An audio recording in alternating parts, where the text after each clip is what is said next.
Welcome, everyone. You're listening to The Last Dinosaur, and I'm your host, Chris Aversano. This is the podcast where we explore the evolving maritime landscape and hear from innovators leading the charge. Today, I'm thrilled to welcome Fabian Fussek, co-founder and CEO of Kaiko Systems. We're diving into a critical topic, how Kaiko Systems is helping crews and technical managers stay ahead of port state control inspections. If you're unfamiliar with these inspections, don't worry. We're going to break it down. We're going to talk about what they are, why they matter, and how what Fabian and the platform is doing is making the process smoother and more efficient. Fabian, welcome to the podcast. Thank you so much, Chris. I'm so excited to be on today. Yeah, this is really exciting for a lot of reasons. We're going to get to some of the other reasons later. Talk a little bit, Fabian, about your background and how you came about to co-founding Kaiko Systems and talk about, this underlying problem of port state control, especially around the data in that. Not that there's a problem with port state control, I want to be clear, but just the data and understanding how that process works, because it is a huge part of our industry and is something that kind of keeps the wheels turning and is very important for safety, for the crew, the environment, and everything involved. Absolutely. Yeah. So let me tell you a bit about my journey. I'm super excited to be in the maritime industry. I do not have a maritime background, but I've always been involved with real world assets and frontline operations. I was very lucky to join a tech startup in Berlin very early on in my career that focused on real estate and property management. And there's a lot of parallels actually to the shipping industry, but in the center was always the real world assets and people doing work with their hands in their real world. And that was something that really excited me. I also spent some time in the Austrian military, actually, where I was a platoon leader. And so this kind of real world work and having people, having responsibility and needing to make decisions without having too much guidance and oversight in the moment, something that really fascinated me. So when the chance came up to jump into shipping, it felt like a supernatural extension of what I love. And that is really tackling hands-on, high-stakes challenges in a sector that moves the world literally. And that is just such a fundamental thing of the modern life. And it wasn't really a direct path. There were a lot of, turns left and right. But I do have to say that I got really lucky getting involved with the industry and meeting people early on that were very supportive, open, and shared that kind of innovative, forward-thinking mindset, and gave me and my co-founder Eddie and our team very early on the chance to get real-world experiences. So very early on in starting Kaiko over 4 years ago, we got the chance to go on board of a ship in dry dock and talk to not just the managers ashore and the technical teams, but really the seafarers that really keep it all going and keep it all moving. And we kind of hit it off immediately. And they got me to see those insights in how they actually do their work at a time when it was really underappreciated still. I think times have changed. But it was just so obvious that they were under-equipped, overworked, and still the foundation for this whole industry. Nothing moves when the seafarers are not engaged and not doing a great job. So that was really a place where I think we were able to make some meaningful impact and continue to do so. And doing all of that in such a soulful industry like the shipping industry with such a deep history is, it's just a blast. Yeah, and what you point on is just the burden that the seafarers have to take, whether it's port state control, and then a completely different topic is recording and keeping track of emissions and all this other type of requirements that are constantly being put onto the seafarers. But I'd love to hear you a little bit more about Kaiko Systems and just kind of the genesis of it. How did that come about? Because it was born out of Flagship Founders, and we had the founder on this podcast earlier on, and the whole idea there is a venture studio. Talk a little bit about that, because I think that is fascinating, and it's part of the reason why I started this podcast, Fabian, because I kind of recognized that lots of money and lots of people were looking at technology, and there wasn't one place to kind of talk about it, which is what I'm trying to do here. But certainly there's a lot more attention is being paid from the finance side and from startup side to the maritime space as we go on. Love to hear about that evolution and how that started and how it really kickstarted getting this on its own. To summarize it in one sentence is it takes a village. Right? Things like that are not born in a vacuum, and it really takes the right time for an idea to prosper. But when the time for an idea has come and the right people get around the table, and have a shared goal, then, great things can happen.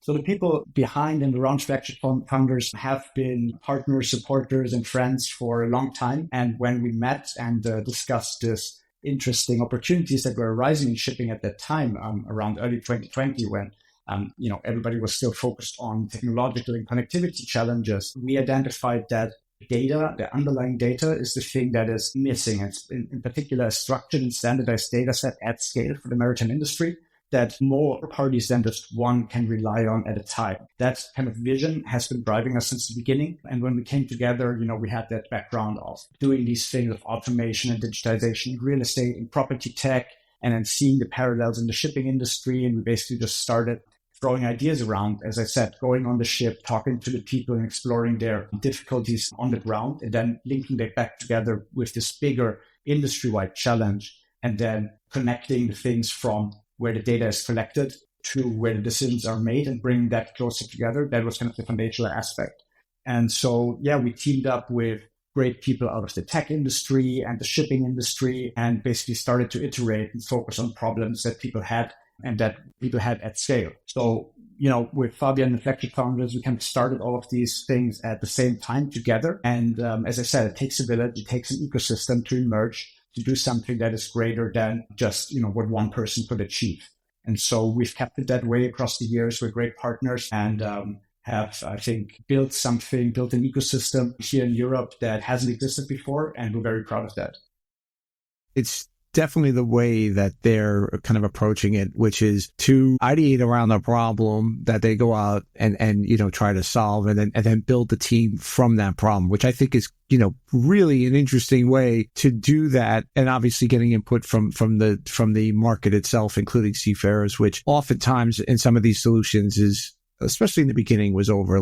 Getting into your kind of the crux of what you're trying to solve for, and that's the port state control. Explain what that is to our audience, and then let's talk a little bit about what you're trying to do. Again, because you have two big parts. You have the seafarer part and then the technical manager part. The seafarers are obviously the seafarers, but then technical managers are the ones that work with the ship owners to assure everything is in compliance, whether it's flag state, whether it's port state, whether it's class or anything else, charters requirements, sub-owner requirements. So those two groups of personas really are the real driver of making sure that all regulations are complied with. But beyond that, talk about what the port state control is, and then how you're kind of looking to solve the problem that make the burden that these two groups have in particular, they could really kind of not control, but manage better.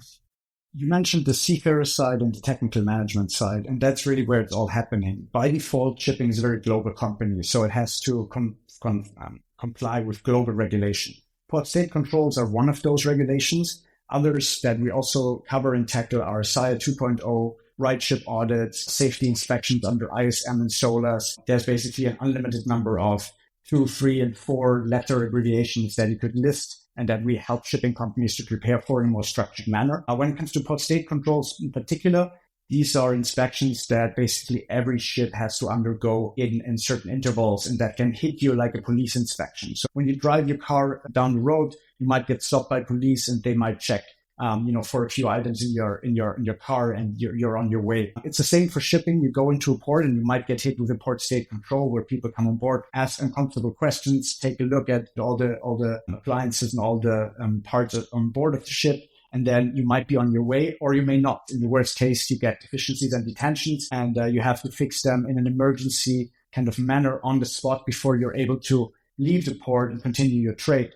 And so preparing for those is absolutely crucial. And what we do is we align the incentives between ship and shore more and bring these two groups closer together. Even though the ship might be on the other side of the world, 50% submerged in salt water, and the seafarers are basically on their own. And so we start with the frontline workers, with the seafarers, and give them tools that allow them to prepare in a structured manner. So we don't bury the knowledge in 1,000 that are somewhere on the bridge, far out of reach, but we give them mobile-first tools that run on a smartphone or a tablet, through which they can go through in a structured manner to prepare, check all the part of the ship, check all their requirements and documents, but also test themselves when it comes to questions that they might get asked. So especially in the tanker industry with SIA 2.0, that is something that is now really appreciated more and more, that actually the performance of the knowledge of the crew is really a big indicator for risk and potential problems with the ship.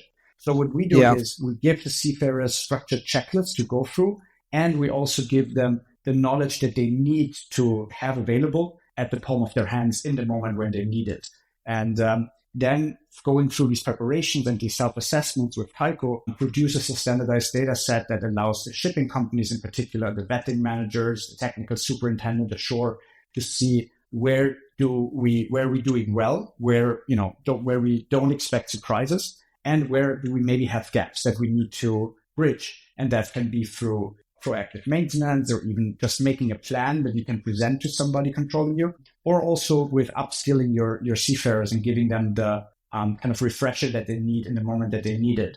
And in addition to that, we help them manage their timelines so that it all becomes a bit less rushed and emergency-like, and more of a structured process where you can see far ahead, and basically the superintendents can get a good night of sleep more reliably and don't have to wake up in the middle of the night to a call from a couple of time zones away, and them having to jump on a plane and helping the crew fix things on the spot.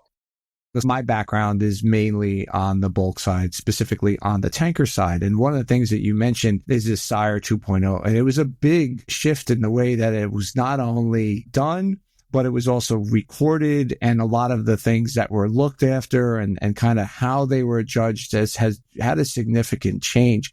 And I know streamlining those tasks were definitely was nothing short of a monumental lift. And I know that there was some delay in it, again, just to make sure that it was done right and rolled out right to the tanker community for sure.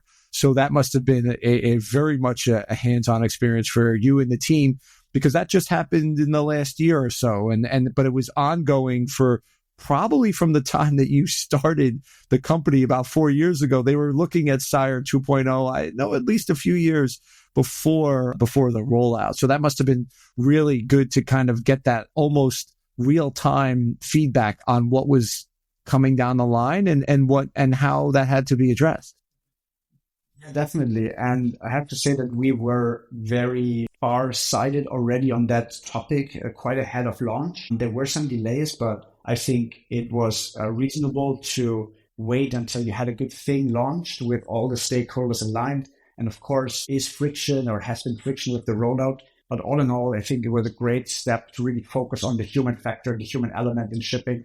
After everything that has been going on in the last few years, the attention to really skilled seafarers and appreciating frontline work, and also having the requirement of really having everybody trained and personally responsible for their job and for their tasks, I think has been a great change. What we have done is way ahead of time. We have worked with industry experts, the people that worked on SIRE 2 and the inspectors that would be carrying out these inspections, and of course with the shipping companies that would become subject of these audits and inspections, and work with them to determine what's the best way to prepare for it. And again, we started where it happens. So with the seafarers and helping them prepare in a structured manner.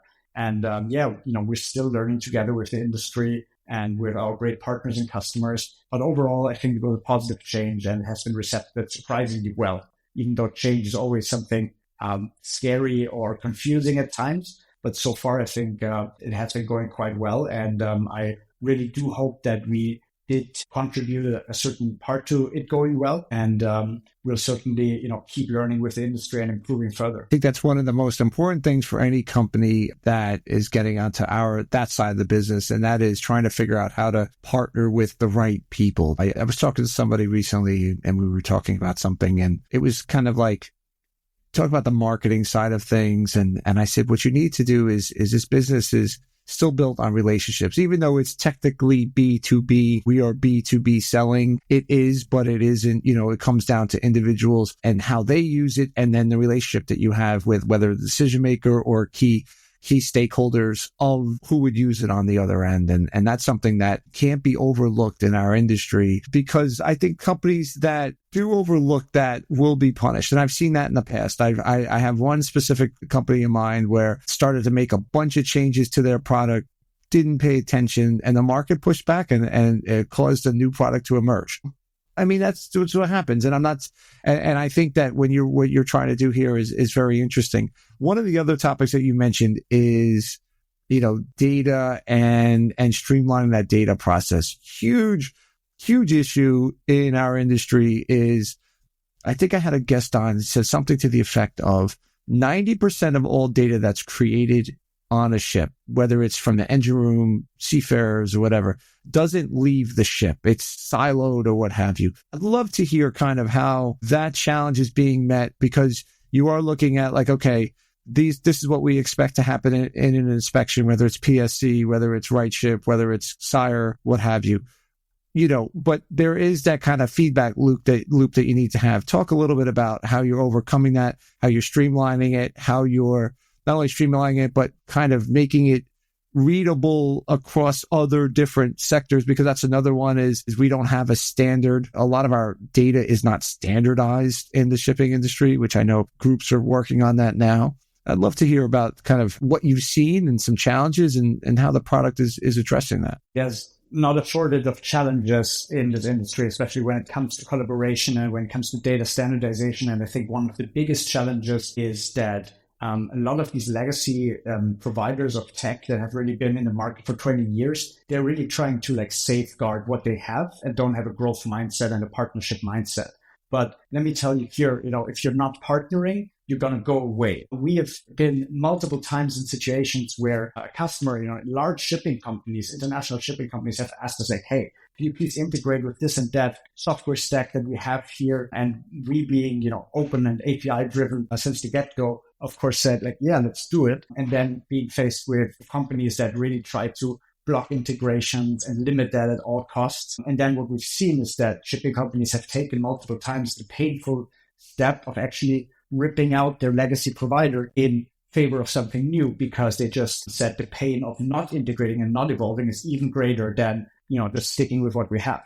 And so, you got to be open, you got to partner. And there's a lot of companies out there that do drive that partnership approach, but there's many enough that don't do it. And I think they see it in their numbers. Let me tell you a bit about a different challenge that we anticipated and that actually turned out very differently. So a question that we always get is, what about seafarer adoption? What about the frontline workers not wanting to use the technology? How can we get them to do that? And actually that turned out to be the complete opposite. And what we've experienced is that the seafarers have been longing for advanced tools that really appreciate their work reality. And so more often than not, the people on board of the ship are our biggest supporters that say, finally, we have something that is built for our purpose, that we can use, that actually saves us a bunch of time. And then in that process, it makes it easier for them to do a better job and give everybody else better insights. And so starting there again, that really was something that we were really excited about, seeing how open and collaborative the seafarers are. We even had, funny anecdote, experiences with seafarers that do tech and stuff like that on the side that gave us design feedback, detailed user interface design feedback on our app, and said I can make you a mock-up, I can work with you on that.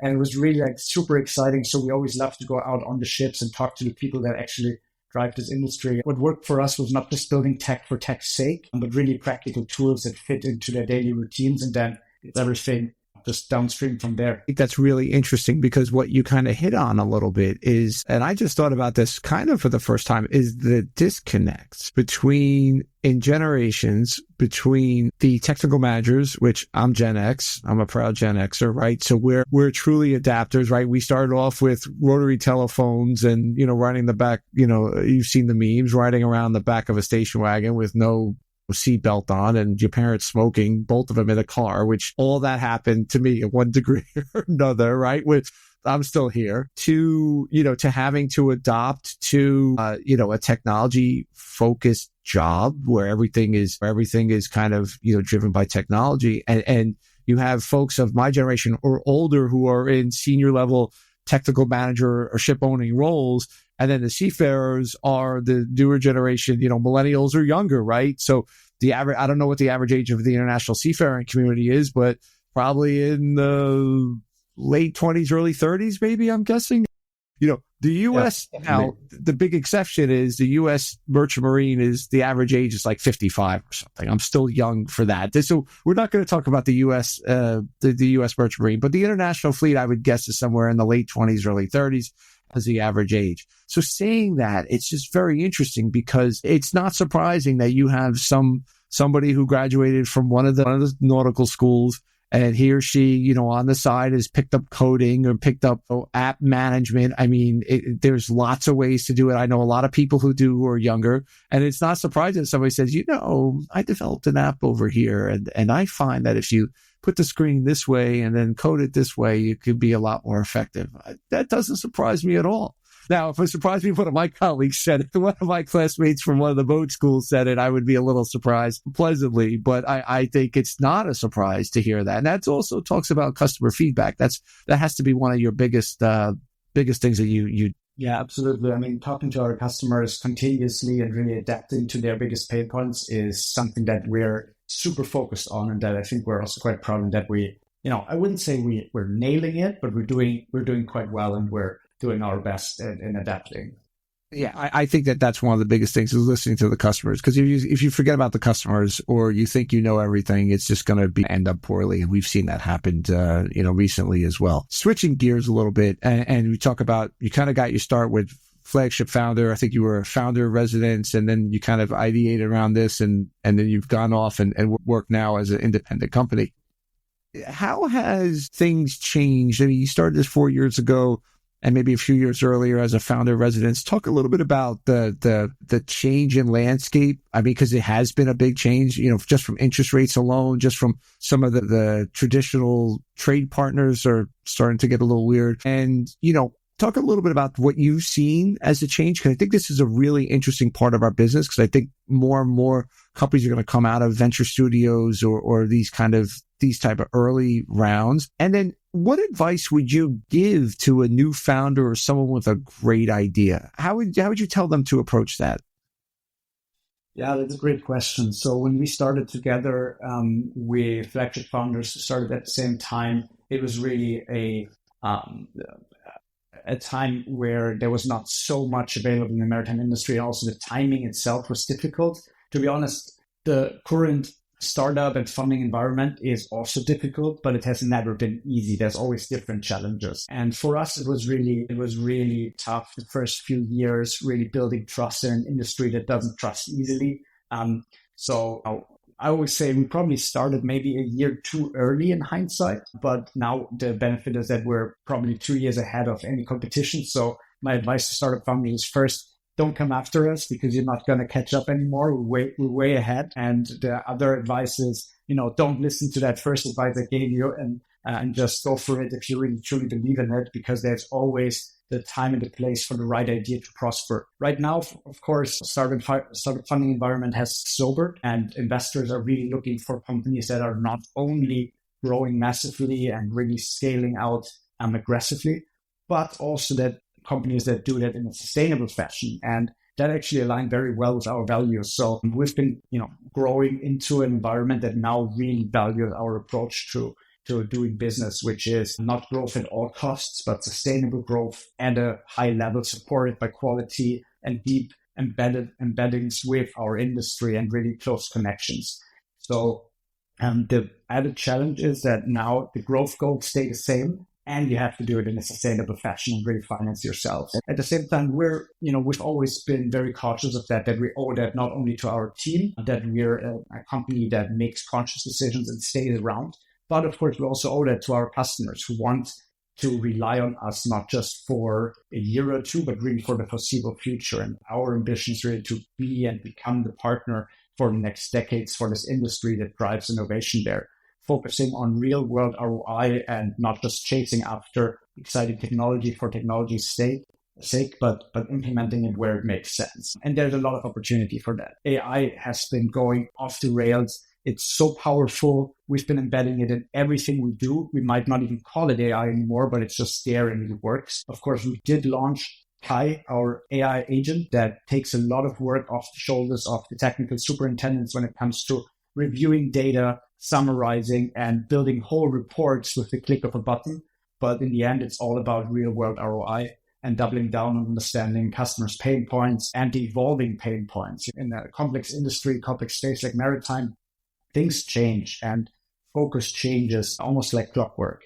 And so you really have to be involved and stay in conversations with the customers and with the companies over a long period of time to really truly understand what drives that. And so, yeah, we're built for longevity. It's not just about chasing growth metrics, right? Like, we are a super and highly ambitious team, and we have probably one of the best leadership teams in the industry tackling these problems. And we're built for longevity, creating a product and a company culture that really can endure market ups and downs that inevitably happen and that look differently in different points in time. That's a really great view, and certainly, like you said, I love your advice in the beginning. Here's number one. Don't listen to number one. If you want to do it anyway, just go out. Because I think that's very true. And I think I would add, and I have one more to add there. And join Kaiko if you want to join a ship that's already moving fast. We're growing quite ambitiously this year, so we're super excited to bring people on with that mindset. Well, we'll have all the links in the show notes and everything else. I think the other thing that I've always kind of said to founders is make sure you have people who have been in the industry and, listen to the industry on your team. And because I did see that as one of the companies that did not kind of really shake out the way they wanted. I spoke to a senior management there and I said, how many shipping people did you have? They're like, none. And I'm like, yeah, and that maybe wasn't the problem that sunk them, but you got to have a certain level of people who have a black book, who can make phone calls, because I think it adds what you talk about, that kind of trust level. It just accelerates that trust level. In my opinion, I think it definitely helps if you have an industry insider, or at least somebody that's been around. As we get closer to wrapping up, I love to ask this question. I think maybe you answered this a little bit, but starting, if you were starting out today and rewinding the clock, let's say you're getting out of the Army and you're figuring out what you want to do. And let's say you have a neighbor, a friend, a relative that's in your situation today. What would you tell them about joining the maritime industry to encourage them, or not maybe say run away? I don't know. Yeah, whether it's the maritime industry or a different industry, whether it's tech or non-tech, I think the most important thing is to stay open and ready for luck, and being open to opportunities that present yourself. And then, as Steve Jobs said, reconnecting the dots in hindsight. Really, I think individual determination and willpower and wanting to do great work is the absolute baseline criteria. But on top of that, it's really embracing that there's a lot of luck and chance involved in a successful career. And staying open to that is something that can really make the difference between going out on a limb and trying something and really succeeding in something. Yeah, luck, man, is luck is the result of hard work and whatever that. Absolutely. I think the more time you do repetition in anything, the more successful you'll be. But boy, having some lucky break every now and again doesn't hurt either. I can tell you that. And I've seen it happen to myself and I've seen it happen to other people. And, the one thing I do love to ask is, probably out there hitting the road, seeing clients, whether it's locally, because you're in Germany, or whether you're getting on the road to Southeast Asia to visit ships in Singapore or down the street in Rotterdam. What are you reading? What's the last book or article that made you think differently, or that you've enjoyed, or what have you? What are you reading these days? It's a great question, and one that I also love to ask my friends all the time. What are you reading? What can you recommend me reading? One book that I go back to again and again is called Decisive Moments in History by Stefan Zweig. I don't know if you know that.